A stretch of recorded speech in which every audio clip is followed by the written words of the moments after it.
உங்கள் முடிவில் தீர்க்கமாக இருக்க திருக்குறள் கதைகள். திருக்குறள்.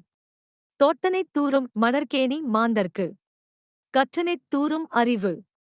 அறிவி ரீதியான உயர்வுக்கு ஆர்வமுடன் செயல்படுவதும் உறுதியான மனநிலையும் அவசியம் என்பதை இந்த மொழி நமக்கு சொல்கிறது.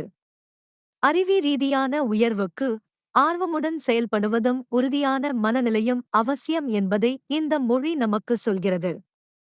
அறிவி ரீதியான உயர்வுக்கு ஆர்வமுடன் செயல்படுவதும் உறுதியான மனநிலையும் அவசியம் என்பதை இந்த மொழி நமக்கு சொல்கிறது.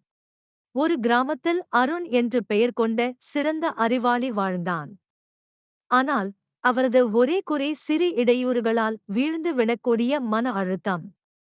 ஒரு வேளையில் தோல்வியைச் சந்திகையில் உடனே அதை கைவிட்டுவிட்டு நகர்ந்து செல்வது அவனின் பழக்கமாக மாறியது. ஒருநாள் அருணின் தந்தை அவனுக்கு ஒரு புதிரை வைத்தார். ஒரு கிணற்றில் தொடர்ந்து தோண்டும் மனிதன் நிச்சயம் தண்ணீரை கண்டுபிடித்து விடுவான். அதேபோல் தொடர் முயற்சி மட்டுமே வெற்றியை வழங்கும்.